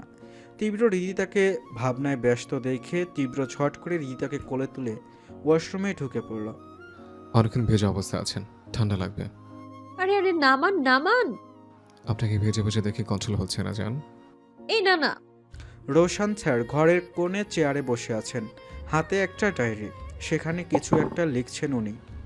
আমি চেষ্টা করেছি তোমার আমানতকে তার যোগ্য পুরুষের হাতে তুলে দেওয়ার। দুষ্টু পাখি, দেখো আমি সাকসেস। তীব্র হৃদিতা দুজনেই সুখী আছে। আমাদের মিলন হবে কোনো দিন, তাই না? পরের জন্মে বুঝি? আমি অপেক্ষা করব, দুনিয়া থেকে মৃত্যুর পরও অপেক্ষা করব। আমাদের মিলন হবে, হতেই হবে দুষ্টু পাখি। এরপর যখন জন্ম নিব, আমাকে আমার নামে দলিল করেই জন্ম নিব। বিচ্ছেদ যন্ত্রণা সহ্য করে বেঁচে থাকা খুব সহজ হয় না। এবার আমি সহজভাবে বাঁচতে চাই। তোমার আমার সন্তান হিসেবে এই মিষ্টি মেয়েকেই চাই। একটা সুন্দর জীবন চাই, সুখী সংসার চাই। তবে তো তুমি বলেছিলে সব চাওয়া পূর্ণতা পায় না। রোশন স্যার ডায়েরিটা বন্ধ করে চেয়ারে হেলান দিয়ে বসল। কালো ফ্রেমের চশমাটা খুলে টেবিলে রেখে চোখ জোড়া বন্ধ করে নিল। তখনও গানটা বেজে চলছে। মিলন হবে কত দিনে, মিলন হবে কত দিনে, আমার মনের মানুষের সনে, আমার মনের মানুষের সনে। রোশন স্যার গানটির উত্তরে মুচকি হেসে বিড়বিড় করে বলল, অপেক্ষা, প্রেমিকের অপেক্ষা। পাখির কিচিরমিচির জোরালো শব্দে ঘুম ভেঙে যায় হৃদিতার। অনেকগুলো দিন পর গ্রামের এই ভোর পাখির কিচিরমিচির শুনে ঘুম ভাঙল ওর। আড়মোড়া ভেঙে ওঠার চেষ্টা করতেই পেছন থেকে লম্বা বলিষ্ঠ হাত পেঁচিয়ে ধরল হৃদিতার কোমর। হৃদিতাকে টেনে নিতে হৃদিতা পেছন ফিরে তাকালো তীব্রর দিকে। আদুরে হাতে তীব্রর মুখটা ধরে বলল, সবাই বলে আমি ভাগ্যবতী, আমিও মানি আমি ভাগ্যবতী। তীব্র পিটপিট করে চোখ খুলে বলল, কিভাবে? হৃদিতার সরল সোজা উত্তর, আপনাকে পেয়ে। তীব্র অল্প হেসে বলল, আপনি লাকি কিনা জানি না, তবে আপনাকে পেয়ে বাকিরা সবাই লাকি। ওদের লাক ভালো, জীবিত অবস্থায় বেঁচে আছে যে। হৃদিতা ছটফটিয়ে উঠে বলল, কাকে মারবেন? তীব্র হৃদিতার ছটফটানি দেখে দ্রুত গলায় মুখ গুজিয়ে দিয়ে গলায় কিস করতে করতেই বলল, মরবো না, কিছু করবো না, জাস্ট স্টে উইথ মি। আপনি আমার কলেজে এইভাবে থাকলে আমি বেশি কিছুই করবো না। হৃদিতা তীব্রর কথার মানে বুঝতে পারল না। সে জানে এখন গুদাগুতি করলেও তীব্র তাকে বলবে না, তাই কথা এড়াতেই বলল, শেষবার আমাকে মারতে গিয়েছিলেন, তবে মারলেন না কেন? আমার তো কিছুই মনে নেই। তীব্র খানিকক্ষণ চুপ থেকে মনে করল সেদিনকার ঘটনা। চারদিকে তখন কুয়াশা ঘেরা, সবাই একটু একটু ভোরের আলো ফুটতে শুরু করেছে। মধ্যরাত থেকে অস্থিরতায় গাড়িতে কাটানোর পর তপ্ত মেজাজ যেন আরও বিগড়ে গেল। এই মেয়েকে দেখার পর কেন এই অস্থিরতা? কেন এই অস্থিরতা কমাতে মধ্যরাতে তাকে এখানে আসতে হলো? আজ এই মেয়ের একটা ব্যবস্থা করে তবেই যাবে তীব্র। তীব্র রেগে মির্জাবাড়ির সামনে দাঁড়াতেই কারো গঙ্গানির শব্দ শুনে এদিক ওদিক তাকাতেই দেখলো কিছুটা দূরে বাজারের পাশে কেউ আছে। তীব্র ভুরুকুচকে সেদিকে এগিয়ে যেতেই দেখলো একটা মেয়ে মাটির কাছে বসে কান্না করছে। তীব্র নিঃশব্দে কয়েক কদম এগিয়ে যেতেই বুঝতে পারলো মেয়েটা ঠান্ডায় কাঁপছে। গায়ে কোনো শীতের পোশাক নেই, পাতলা একটা পুরানো শাড়ি গায়ে জড়ানো। গায়ের ব্লাউজটার পেছনের গলা বেশ বড়, পাতলা শরীরে পেছনের পিঠ অনেকটা দৃশ্যমান। তীব্র আরও একটু এগিয়ে গিয়ে মেয়েটার পেছনে বসল। ঠান্ডায় কুপোকাত মেয়েটি মায়ের কবর জড়িয়ে ধরে তখন বিড়বিড় করছে, আম্মু আমাকে তোমার ভেতরে ঢুকিয়ে নাও, আমার ভীষণ ঠান্ডা লাগছে। ও আম্মু, আম্মু গো, বিশ্বাস করো আমি আপুর পাস্তা খাইনি, বিড়াল মুখ দিয়েছিল হয়তো, তাই এমন এলোমেলো হয়েছিল। ছোট মা আমায় ঠান্ডা রুম থেকে বের করে দিয়েছে। আমি আর পারছি না আম্মু, আমাকে তোমার কাছে নিয়ে নাও আম্মু। বলতে বলতেই পেছনের দিকে হেলে পড়তেই তার পিঠ ঠেকে তীব্রর বুকে। সাথে সাথে তীব্র থমকালো। মেয়েটার শরীর ঠান্ডা হয়ে আছে, পুরোপুরি বেহুশ ছিল না, আবার হুশেও ছিল না। সারা রাত ঠান্ডায় থেকে পেছনের সামান্য উষ্ণতা ছোঁয়া পেতেই দুর্বল হাতে তীব্রর কোট ধরে সামান্য একটু ঘুরে মুখ ডোবালো প্রশস্ত উষ্ণ বুকে। ঠিক যেন উষ্ণতা খুঁজে পেয়ে বুকের ভেতরে ঢুকে যাওয়ার প্রচেষ্টা। এইটুকুই ছোঁয়ায় তীব্র শরীর যেন অবশ হয়ে গেল। আনমনেই বুকের ভেতর শক্ত করে জড়িয়ে ধরল ফিনফিনে দেহটা। কম্পিত ফিনফিনে দেহটা বুকের ভেতর নিতেই সকল অস্থিরতা যেন মুহূর্তেই দূর হয়ে গেল। ঠিক এভাবে অনেকক্ষণ থাকার পর তীব্র বুঝল হৃদিতা বেহুশ হয়ে গেছে। তীব্র হৃদিতাকে তুলে গাড়িতে নিয়ে বসল। ভেজা ভেজা স্যাঁতস্যাঁতে শাড়িটা একটানে খুলে গায়ের কোট পরিয়ে শক্ত করে চেপে ধরল তীব্র বুকের ভেতর। ধীরে ধীরে হৃদিতার শরীর উষ্ণ হয়ে উঠল। তীব্র তীরকে ফোন করে আসতে বলে আবারও হৃদিতার শরীরটা চেপে ধরে বিড়বিড় করে বলল, I hate this. I just hate to hold you like this. Can you hear me? You make me crazy. তীর আসে ঠিক আধ ঘন্টা পর। দেশে থাকলে তীর কখনো চৌধুরী বাড়িতে থাকে না, হয়তো ফ্ল্যাটে থাকে, নয়তো নানুর বাসায় আসে। মধ্যরাতে নানুর বাসায় আজ ঘুমিয়েছিল। ভোরবেলায় তীব্রর কল পেয়ে ছুটে এসেছে। শীতের সময় হওয়ায় গ্রামের মানুষের আনাগোনা কম এখানে। তীর হন্তদন্ত হয়ে গাড়ির কাছে আসতেই তীব্র কটমট করে বলল, হেঁটেরা আমার থেকে দূরে রাখ। তীর হতভম্ব হয়ে দাঁড়িয়ে রইল। তীব্রর কথা আপাতত তার মাথার ওপর দিয়ে যাচ্ছে। কাকে দূরে রাখবে? কি হয়েছে? তুই এখানে কেন ভাই? মির্জা মঞ্জিলে তোর কাজ কি? হৃদিকে আবার কিছু করিসনি তো? দেখ, একটা মাত্র বোন আমার। তীব্র বিরক্তকর মুখে বলল, তোর বোন আমার কলেজে উঠে বসে আছে, ওইটারে কি বাল করব? তীর হতবাক হয়ে বলল, কি? তীব্র নিজের বলিষ্ঠ শরীর থেকে বিশাল কোটটা একটু টেনে হৃদিতার মুখটা শুধু বের করল। তীর জালনা দিয়ে হৃদিতাকে তীব্রর বুকে বিড়ালছানার মতো ঘুমিয়ে থাকতে দেখে যেন আকাশ থেকে পড়ল। চোখ জোড়া রসগোল্লার মতো বড় বড় করে বলল, কি করেছিস ওর সাথে? উষ্ণ করেছে। তীর না বুঝে চিন্তিত মুখে বলল, ভাই, ও বাচ্চা মেয়ে, দে ওকে, আমি নিয়ে যাচ্ছি। বলে দরজা খুলে হৃদিতার দিকে হাত বাড়াতেই তীব্র দাঁতে দাঁত চেপে বলল, বালের বাচ্চা, সর দূরে সর, মহিলা কাউকে ডাক। কি করেছিস ওর সাথে? বাল করেছে, যা তাড়াতাড়ি। তীর অনিচ্ছা সত্ত্বেও হৃদিতার দাদিকে কল করে ডাকল। হৃদিতার দাদির সাথে একবার দেখা হয়েছে, তার অনেক আগে। হৃদিতার দাদি বাইরে আসতেই তীব্র গাড়ি থেকে বের হলো। তীব্র ওনাকে সবটা বলতেই মহিলা হু হু করে কেঁদে উঠলেন। তিনি কম চেষ্টা করেনি হৃদিতাকে নিজের কাছে রাখার, কিন্তু রূপেশ মির্জা হৃদিতাকে দেয়নি। হৃদিতা দাদির কাছে আসলে আমিনা তাকে মারধর করে। সে ভয়ে হৃদিতা তার দাদির কাছেও যায় না। তীর সব শুনে ধপ করে মাটিতে বসে পড়ল। বাপ হয়ে মেয়ের সাথে এত অন্যায় কিভাবে করেছে রূপেশ মির্জা, ভাবতেই রাগে শরীর জ্বলছে তীরের। তীব্র এতক্ষণ সবটা শুনলেও দৃষ্টি তার গাড়িতে শুয়ে থাকা হৃদিতার দিকে। তীব্রর চেহারায় আজ রাগ নেই, শান্ত তবে স্থির নয়। তীব্র ধীর পায়ে সেখান থেকে যেতে যেতে বলল, তুই ওকে ধরবি না, লেডি গার্ড ডেকে এনে ওকে রুমে দিয়ে আয়। তীর তীব্র যাওয়ার দিকে তাকিয়ে থেকে মুচকি হাসল। ছটফট করতে থাকা ছেলেটা আজ একদম শান্ত কেন? তবে কি বর্তমান? আমি মরেছি? বল, এভাবে কাঁদছিস কেন? হৃদিতা ফুপিয়ে উঠে বলল, আমাকে এত ভালোবাসেন কেন রাক্ষস মশাই? তীব্র হৃদিতার দিকে তাকিয়ে থেকে বলল, ভালোবাসি না তো। তো কাকেও বলেছি আমি তোকে ভালোবাসি না। এটা ভালোবাসা নয়। না। তবে? প্রয়োজন। প্রয়োজন শেষ হলে বুঝি আমায় ছুঁড়ে ফেলে দিবেন? তীব্র হুট করে হৃদিতার গলার ভাঁজে মুখ গুজে জোরে বাইট দিয়ে বলল, আপনি আমার এমন প্রয়োজন যার কোনো শেষ নেই। চলে যাচ্ছ তবে? রোশান ছেড়ের কথায় তীব্র ঘুরে তাকালো রোশান ছেড়ের দিকে। রোশান ছেড়ের হাতে জ্বলন্ত সিগারেট, সেটা তীব্রর দিকে বাড়িয়ে দিলে তীব্র জ্বলন্ত সেই আগুন শিখার দিকে তাকিয়ে দুই আঙ্গুলের ফাঁকে চেপে ধরে সেটার দিকে তাকিয়েই এদিক ওদিক নাড়াচাড়া করে বলল, ইটস হার্মফুল। রোশান ছাড় তাচ্ছিল্য হেসে বলল, শেষ তো করে না। তীব্র তখনও জ্বলন্ত সিগারেটটা আঙ্গুলের ফাঁকে ধরে নাড়িয়ে চাড়িয়ে বলল। হৃৎপিণ্ড দুর্বল করো। রোশান স্যার এবারও একইভাবে মলিন হেসে বলল। করে বুঝি, তবে হয়তো আমার ক্ষেত্রে কাজ করে না। তীব্র উত্তর করল না। হাতের সিগারেটটা পায়ের জুতার নিচে ফেলে সেটা পিষে জ্বলন্ত আগুন নিভিয়ে দিল। রোশান রেজা সেদিকে কয়েক পলক তাকিয়ে আবারও আকাশের দিকে চেয়ে বলল। ওকে ভালো রেখো তীব্র, ও ভালো থাকলে হয়তো সেও ভালো থাকবে। তখন কেন ছিনিয়ে নেননি?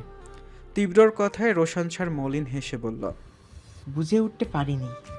তীব্র দুহাত পকেটে গুজে সোজা আকাশের দিকে তাকিয়ে বলল। Life is nothing without action. Roshan sir বিষাদ মাখা শুকনো হাসল। বুকে হাত রেখে জোরে জোরে শ্বাস নিয়ে বলল। তীব্র চৌধুরী না হতে পারার বিশাল এক আফসোস থেকে যাবে সারা জীবন। তীব্র যেতে যেতে শান্ত কণ্ঠে বলল। হয়তো। রোশান স্যার তীব্রর যাওয়ার দিকে তাকিয়ে থেকে আবারও আকাশের দিকে তাকিয়ে মুচকি হাসল। কত শব্দহীন কথা তার ওই দূর আকাশে বসে থাকা মেঘ কন্যার সাথে। গ্রামের মেটোপথ পেরিয়ে শ শ করে পরপর 4টা গাড়ি বড় রাস্তা দিয়ে বের হতেই তীব্র হাতের ফোনটা রেখে হৃদিতার দিকে চাইল। হৃদিতা জানালা দিয়ে তখন বাইরে দেখতে ব্যস্ত। তীব্রর হাতের অবাধ্য স্পর্শ কোমরে পেতেই ফট করে পেছনে ঘুরে বলল। কি করছেন? আদর করছি না, শুধু জড়িয়ে ধরছে। সামনে ড্রাইভার আছে। ও অন্ধ। অন্ধতাই গাড়ি চালাচ্ছে না। মারার কি চোখ থাকে তো অন্ধ। হৃদিতা হতাশ হয়ে তীব্রর হাতে খোঁচা মেরে বলল। অসভ্য লোক। তীব্র একটু হেসে হৃদির কোমর পেঁচিয়েই সামনের ট্যাবে মনোযোগ দিল। হৃদিতা তীব্রকে ট্যাবের মাধ্যমে কাজ করতে দেখে বলল। আর কোনো পদবি পাওয়া বাকি আছে? Top doctor, top businessman, mafia আর আর আর লাগবে বুঝি? না। তীব্র হৃদিতার কপালে চুমু দিয়ে আবারও কাজে মনোযোগ দিল। হৃদিতার রাতে ঘুম না হওয়ায় তীব্রর বুকের উষ্ণতা পেয়ে চোখ বুজে সিটিয়ে গেল তার শরীরের সাথে। তীব্র হৃদিতার কাণ্ডে হাসল। এক হাতে হৃদিতার মাথায় হাত বুলিয়ে অন্য হাতে টাইপিংয়ে মনোযোগ দিল। দুনিয়ার কঠিন আর বাস্তব নিয়ম, যার জন্ম আছে তার মৃত্যু আছে। সব প্রাণীকেই মৃত্যুর স্বাদ গ্রহণ করতে হবে, কেউ তার ব্যতিক্রম নয়। মায়ার বাঁধন ছেড়ে যেতে হবে সবাইকেই, এটা চিরন্তন সত্য। সবাইকে মেনে নিতেই হবে। খুব ভোরেই মিহির কান্নায় সবাই যখন রুমে পৌঁছালো, তীরা চৌধুরী দুনিয়ায় নেই। মধ্যরাতে শরীর খারাপ হওয়ার সবাই হসপিটালে নিতে চাইলে তীরা চৌধুরী যেতে রাজি হয়নি। তার শেষ চাওয়া ছিল তীব্র যেন তাকে মাফ করে দেয়। তীব্র এবার আর কোনো ঘৃণা প্রকাশ না করে চুপটি করে বসেছিল মায়ের কাছে। তীরা চৌধুরী ছেলেকে নিজের কাছে দেখে খুশিতে উঠে বসতে চাইলেও দুর্বলতায় বসার শক্তি পেল না। তীব্র তীরা চৌধুরীকে ধরে বসাতে তীরা চৌধুরী ছেলেকে জাপটে ধরে হুহু করে কেঁদে বললেন। আমাকে শেষবার মাফ করা যায় না তীব্র? তীব্রর অনুভূতি বোঝা যাচ্ছে না, সে স্থির হয়ে বসে আছে। একসময় তীরা চৌধুরীর আহাজারিতে তীব্র চোখ বুজে তীরার মাথায় হাত রেখে বলল। এত কাঁদা আপনার জন্য ঠিক না, শান্ত হন। তীরা চৌধুরী নিজেকে সামলাতে ব্যর্থ হয়ে আবারও কেঁদে উঠল। তীব্র মাথায় হাত বুলিয়ে দিয়ে বলল। আমি আপনাকে মাফ করেছি অনেক আগে, আপনার প্রতি আমার কোনো অভিযোগ নেই। কোনো অভিযোগ নেই? না নেই, যা হয়েছে তা বদলানো যাবে না, তাই সেটা নিয়ে না ভাবাই উত্তম। এভাবে কাঁদবেন না, এখন আপনার রেস্ট দরকার। তীরা চৌধুরী মৃদু হেসে ছেলেকে ছেড়ে তীব্রর মাথায় হাত বুলিয়ে দিতে দিতে বললেন। খুব খুব ভালো থেকো তীব্র। আমি আমার শেষ নিঃশ্বাস পর্যন্ত চাই তুমি ভালো থাকো। আর এদিকে কখনো কষ্ট দিও না, ওর মনটা একদম পবিত্র। তীব্র তীরা চৌধুরীর কথায় পাশে দাঁড়িয়ে ফুপিয়ে কান্না করতে থাকা হৃদিতার দিকে তাকালো। হৃদিতাকে কষ্ট দিয়ে তীব্র কখনো শান্তিতে থাকতে পারেনি, আর পারবেও না। তাছাড়া নিজের জানকে কেউ কষ্ট দেয়? তীরা চৌধুরী হৃদিতাকে কান্না করতে দেখে কাছে ডেকে বললেন। এভাবে কাঁদতে নেই রিধি, আমি একদম ঠিক আছি বাচ্চা। হৃদিতা হেসকি তোলা কণ্ঠে বলল। তোমার কষ্ট হচ্ছে আম্মু? তীরা চৌধুরী মলিন হেসে বললেন। আম্মু, এই ডাকটা এত মধুর, আর এই বাচ্চাটার কণ্ঠে যেন আরো মধুর লাগে। এখন কান্না অফ কর, আমি ঠিক আছি। আমার ছেলে মেয়ে পরিবার আমার সাথে আছে, আমি একদম ঠিক আছি। আমার ছেলেটাকে কখনো যে কোনো মূল্যে ছেড়ে কোথাও যাবি না, এক মুহূর্তের জন্য না। হৃদিতা মাথা নাড়িয়ে হ্যাঁ বলতেই তীরা চৌধুরী ধীরে ধীরে বেডে শুয়ে ক্লান্ত গলায় বললেন, এখন একটু রেস্ট করব, ঘুম পাচ্ছে খুব আমার। মিহি ইতোমধ্যে তীরা চৌধুরীকে চেক করে অক্সিজেন মাস্ক পরিয়ে দিতেই ধীরে ধীরে তীরা চৌধুরী ঘুমিয়ে পড়লেন। তীরা চৌধুরী ঘুমিয়ে যেতেই সবাই একে একে রুম থেকে বের হয়ে গেল। কারো চোখে আজ ঘুম নেই, শুধু থেকে গেল তীব্র, হৃদিতা, মিহি। হৃদিতা কিছুতেই তীরা চৌধুরীকে একা রেখে যাবে না, তাই হৃদিতা তীরা চৌধুরীর পাশেই শুয়ে পড়ল। তীব্র তখনও তীরা চৌধুরীর হাত ধরে খাটের এক কোণায় বসে রইল। মিহি সোফায় বসে শরীর এড়িয়ে দিল। তিনটা মানুষ নিশ্চুপ হয়ে গেল। নীরবতায় ছেয়ে গেল রুমটা। কিছু সময় পার হওয়ার পর তীব্র তীরা চৌধুরীর মুখের দিকে তাকালো। চোখ বাদে তীব্র অনেকটাই ওনার মতো দেখতে। এটাই তার মা। এই মায়ের গর্ভেই সে বড় হয়েছে, তবে শুধু জন্মই দিয়েছিল, মা আর হয়ে উঠতে পারেনি। তীব্র তীরা চৌধুরীর মাথায় এক হাত বুলিয়ে গম্ভীর গলায় বলল, উপরে ভালো থাকবেন। তীরা চৌধুরী যেন তীব্রর কথা শুনেছে, তার চোখ বেয়ে নোনা জল গড়িয়ে পড়ল। ভোর হতে তখনও সময় আছে। তীরা চৌধুরীর শরীর হুট করেই কেঁপে উঠতেই ঘুম ভেঙে যায় হৃদিতার। তীরা চৌধুরীকে ছটফট করতে দেখে চেঁচিয়ে উঠল, আম্মু, আম্মু। মিহি হৃদিতার চিৎকার শুনে ছুটে আসে। তীরা চৌধুরীকে ছটফট করতে দেখে ইঞ্জেকশন সিরিজে পুশ করতেই মুহূর্তের মধ্যে শান্ত হয়ে যায় তীরা চৌধুরীর শরীর। মিহি মেশিনের দিকে তাকিয়ে হার্টবিট দেখেই বুঝতে পারলো তীরা চৌধুরী আর দুনিয়াতে নেই। কি হয়েছে আপু? আম্মু এভাবে শান্ত হয়ে গেল কেন? মিহি ধপ করে ফ্লোরে বসে পড়ল।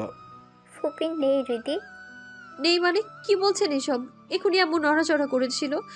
এই আম্মু ওঠো না, এই আম্মু। আপু, আম্মুকে উঠতে বলো আম্মু। স্টপ হৃদি, ফুপিয়ার নেই হৃদি। বলেই হু হু করে কেঁদে উঠল মিহি। ততক্ষণে সবাই রুমে প্রবেশ করেছে। হৃদিতা ছুটে দাদির কাছে এসে বললেন, আম্মু নেই দাদি। নাজমা চৌধুরী ছলছল চোখে হৃদির দিকে তাকিয়ে বলল, মৃত্যু অনিবার্য হৃদি। হৃদিতা ফিরে তাকালো তীরা চৌধুরীর দিকে। কি সুন্দর শান্ত মুখখানা তার, একদম নীরব শান্ত, তবে চোখের নিচে কালো দাগ স্পষ্ট। আচ্ছা, এই মানুষটা একসময় নায়িকা ছিল, তাই না?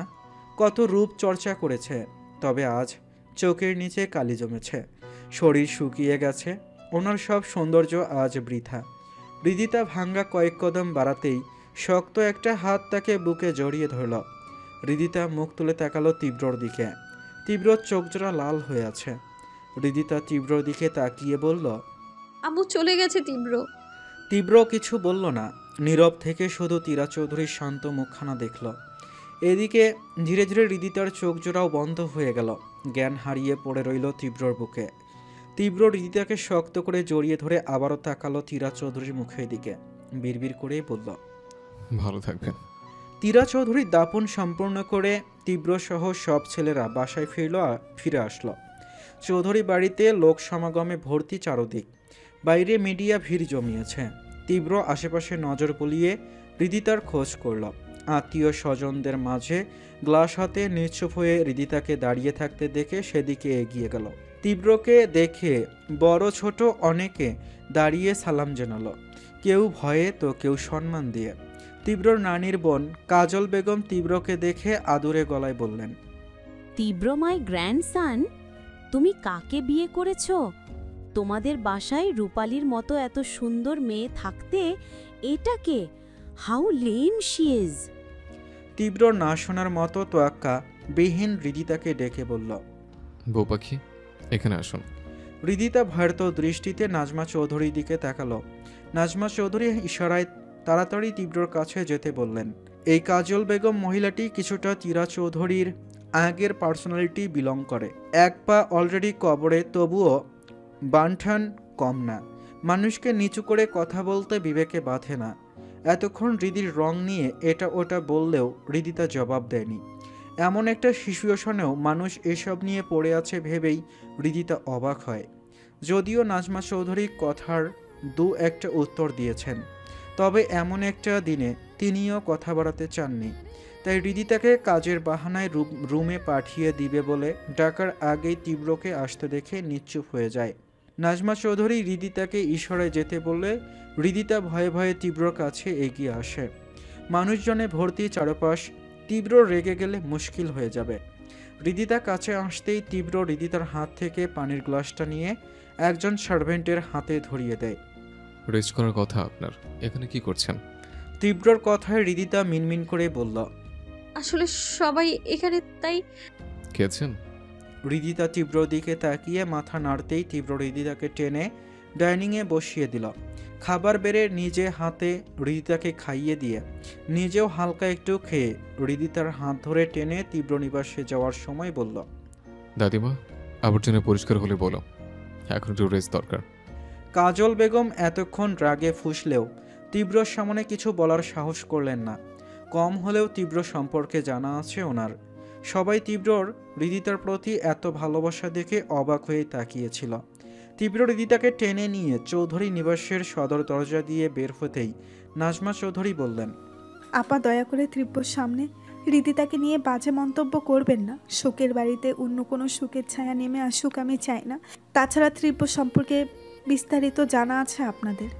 নাজমা চৌধুরীর কথাটা বলেই চলে গেলেন। অপমানে থমথমে মুখে বসে রইলেন কাজল বেগম। মিহি মুখ ভেংসি কেটে বিড়বিড় করে বলল, এক পা কবরে ঢুকে আছে, তবুও শয়তানি যায় না, কুটনি মহিলা। আজ তীরা চৌধুরীর মৃত্যুর ৩য় দিন। দেখতে দেখতে ৩ দিন পার হয়েছে। চৌধুরী বাড়িতে এখনও অনেক রয়ে গেছেন। আজ কিছু পথশিশু সহ গরিবদের খাওয়ানোর ব্যবস্থা করা হয়েছে। তীর, মীর, রূপালী, অভিক, মিহি, হৃদিতা, লাবিব সহ আরও কিছু সার্ভেন্ট মিলে খাবার সার্ভ করছে। বাগানের একপাশে খাবারের ব্যবস্থা করা হয়েছে। হৃদিতা সবাইকে খেতে দিয়ে ফাঁকা এক জায়গায় বসা 2 জন বাচ্চার দিকে এগিয়ে গেল। একজনের বয়স 7 থেকে 8-এর কাছাকাছি হলেও অন্যজন খুব ছোট, হয়তো 2-2.5 বছর হবে। হৃদিতা তাদের দিকে এগিয়ে গিয়ে বলল, তোমরা এখানে কেন, খাবে না? ছেলেটি অবাক হয়ে তাকিয়ে থেকে বলল, খাওয়ান কি শেষ হয়ে গেছে? না। তো আম্মা আইলে খাবার জামু, এই বোনটা আমাকে খাইতে দেয় না। আমার কইছে এটা বড় লোকেদের এলাকা, চারিদিকে পুলিশ ভাইয়া আছে, এদিক ওদিক যেন না দেয়। এইখানে বইয়া থাকি, খেলায় পেট তু করতেছে। এই বোনটার লাগি যাইতে পারতেছি না। তোমার আম্মু কোথায়? আমার মাই তো ভিতরে আছে, এই বাড়ির মালিকের কাজ করে। তোমার আম্মুর নাম কি সোনা? তনু। তুমি তাহলে তনু আপার ছেলে? তুমি গিয়ে খাবার খাও, আমি তোমার বোনকে রাখছি। সত্যি? আমি যাই তাহলে। তুই আপনি কি? আমি মনে করো আমি তোমার খালামণি হই। আইসা আমি খাইয়া আছি। এই বুড়ি খালারে জ্বালাস না কইলাম। ছোট্ট বাচ্চা মেয়েটি হৃদিতাকে দেখে হাত বাড়াতে হৃদিতা কোলে তুলে নিল। 2 জন গার্ড হৃদিতার আশেপাশে তাকিয়ে বলল, ম্যাম এদিকে রোদ আসছে, ছায়ায় চলুন। হৃদিতা বাচ্চাটিকে নিয়ে ছাউনির নিচে আসতেই কাজল বেগম নাকমুখ কুঁচকে রুক্ষ গলায় বললেন, বস্তির ছেলে মেয়ে কোলে তুলে নিজের দামি জামা নোংরা করছো কেন? জানো এটা কোন ব্র্যান্ডের, এর দাম কত? তীব্রর বউ হয়েছ বলেই এত দামি দামি জামা পরতে পারছো। নামাও এই বস্তির মেয়েকে। নাজমা বেগমের কথায় হৃদিতা বাচ্চাটিকে কোল থেকে নামিয়ে সোফায় বসিয়ে দিল। গার্ডকে ইশারা করতেই গার্ড ছোট্ট একটা প্লেটে খাবার নিয়ে এলো। হৃদিতা হাত ধুয়ে খাবার মেখে মেয়েটার মুখে খাবার তুলে দিয়ে বলল, ছোট্ট একটা বাচ্চা, এই বাচ্চাকে কোলে নিয়ে যদি আমার দামি জামা নষ্ট হয় তা হোক। এমন তো না না নিজের জামাটা আপনি কিনে দিয়েছেন। ভদ্র মহিলা হৃদিতার কথায় ক্ষেপে উঠলেন। দেখছো নাজমা আপা, তোমার নাত বউ কেমন মুখে মুখে তর্ক করে? নাজমা চৌধুরী হেসে বললেন, ও কোথায় তর্ক করলো আপা? ও তো শুধু উত্তর করলো। কাজল বেগম থমথমে মুখে বসে রইলেন। হৃদিতা বাচ্চাটাকে খাবার খাইয়ে শেষ করতেই তনু ছুটে এসে বলল, মাফ করেন ম্যাডাম, আমি ভেতরে কাজ করতেছিলাম, আমার পোলায় ওখানে রাইখা গিয়েছিলাম মনে হয়। আপনার ছেলে খিদে পেয়েছিল তাই আমি ওকে খেতে যেতে বলেছি, আর এই পিচ্চিকেও খাইয়ে দিয়েছি। আপনার কাজ শেষ হলে ওকে নিয়ে যান আপা। তনু ভয়ে ভয়ে বলল, কাজ শেষ হইছে, আমি ওরে নিয়ে যাইগা। দেখতে দেখতে সময় পেরিয়েছে 4 মাস। হৃদিতা বইয়ে মুখ গুজে পড়ছিল। কানাডায় আর যাবে না ঠিক করে তীব্র হৃদিতাকে তাদের হসপিটালেই ভর্তি করিয়ে দিয়েছে। ক্লাসও শুরু হয়েছে। সবচেয়ে অবাক করা বিষয় হলো মেঘলা ও সেখানে ভর্তি হয়েছে। কতদিন পর প্রিয় বান্ধবীকে পেয়ে হৃদি ও মেঘলা দুজনেই খুশিতে আত্মহারা। কত শত গল্প জুড়েছে। হৃদিতার পড়ার মাঝেই রুমে ঢুকলো তীব্র। হৃদিতাকে পড়তে দেখে অবাক হয়ে বলল, এত রাত অবধি পড়ছেন কেন? তো কি করব? ঘুমাবেন। হৃদিতার রাগে ফুঁসে উঠে বলল, এত রাত অবধি আপনি কোথায় ছিলেন? হসপিটালে ওটি ছিল আমার। বলেননি কেন আমায়? আপনি ঘুমিয়েছিলেন জান। তো তীব্র দীর্ঘশ্বাস ফেলে মিষ্টি হেসে বলল, তো কিছু না। হৃদিতা তীব্র শান্ত কতই হুট করেই কেঁদে উঠল। তীব্র অবাক হয়ে কাছে টেনে নিল হৃদিতাকে, চোখ মুখে অসংখ্য চুমু দিয়ে বলল, কি হয়েছে জান, কাঁদছেন কেন? আমার কিছু ভালো লাগছে না।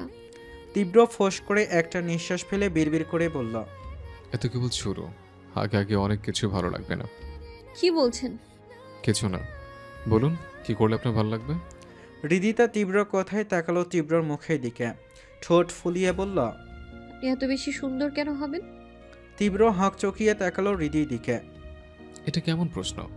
হসপিটালের সবাই আপনার দিকে ড্যাব ড্যাব করে তাকিয়ে কেন থাকে? আপনাকে এত সুন্দর হতে কে বলেছে?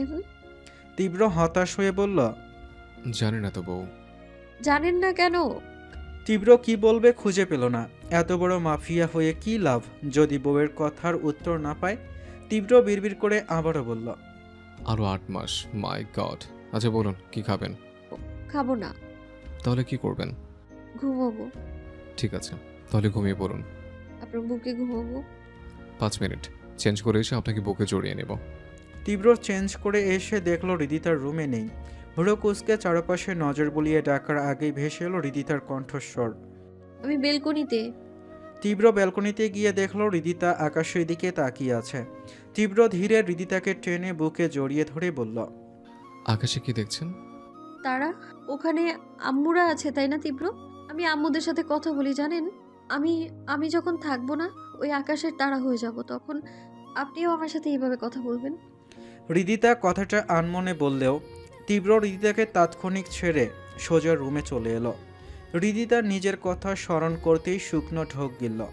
ভয়ে ভয়ে ব্যালকনির দরজা উকি মেরে দেখল তীব্র ততক্ষণে দেয়ালে বেশ কয়েকবার আঘাত করেছে। হৃদিতা মনে মনে নিজেকে উড়াধুরা গালি দিয়ে ছুটে তীব্রর কাছে আসতেই তীব্র চেঁচিয়ে উঠল, দূরে থাক, দূরে যা।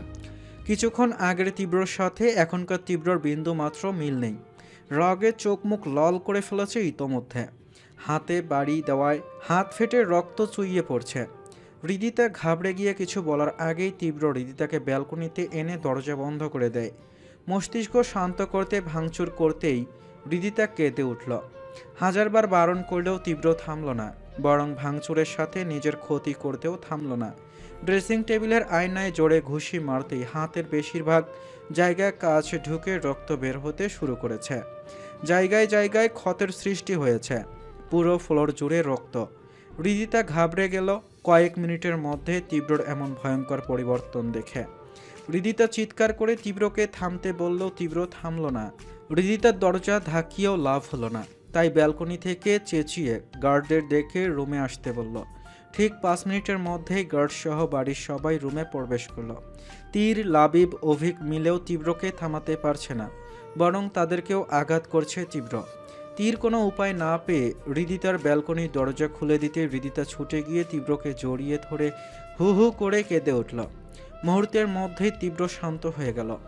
হৃদিতা বারবার অনবরত সরি সরি বলে গেলেও বাকিরা কেউ কিছু বুঝল না, আবার কেউ কোনো প্রশ্ন করার সাহসও পেল না। ছাড়। তীব্রর কথায় হৃদিতা আরও শক্ত করে ধরল তীব্রকে। নাজমা চৌধুরী চারদিকে নজর বুলিয়ে কিছুটা রেগে বললেন, এসব কি ধরনের পাগলামি তীব্র? তুমি কি ভুলে যাচ্ছ হৃদি এখন সন্তান সম্ভাবা? তোমার এসব ভাঙচুরে যদি ওর কোনো ক্ষতি হয় তখন? তীব্র শান্ত কণ্ঠে আবারও বলল, ছাড়।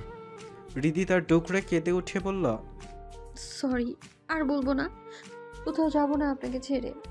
তীব্র রক্তাক্ত হাতে হৃদিতার বাহু ধরে নিজের থেকে সরিয়ে হন হন করে বের হয়ে গেল। হৃদিতা তীব্রর পেছনে যেতে চাইলে তীর বাধা দিয়ে বলল, দিদি তুমি এখানে থাকো, আমি দেখছি। তীরও তীব্রর পিছু পিছু ছুটল। নাজমা চৌধুরী হতাশ হয়ে এগিয়ে গেলেন হৃদিতার দিকে। কি হয়েছে বলবি? হৃদিতার সবটা বলতেই নাজমা চৌধুরী দীর্ঘশ্বাস ফেলে বললেন, জানিস তো ও তোকে নিয়ে কতটা পজিটিভ। হৃদিতা কিছু না বলে ফুপিয়ে ফুপিয়ে কাঁদছে। নাজমা চৌধুরী হৃদিতার মাথায় হাত বুলিয়ে বলল, কাঁদিস না তীব্র, একটু শান্ত হোক, ঠিক হয়ে যাবে, আয় আমার সাথে। রাইফা চৌধুরী সার্ভেন্টকে বলে রুমটা পরিষ্কার করতে। রাইফাও দীর্ঘশ্বাস ফেলে নজর বুলিয়ে দেখল পুরো ঘরটা। এত রক্ত দেখে তারই মাথা ঘুরে উঠল।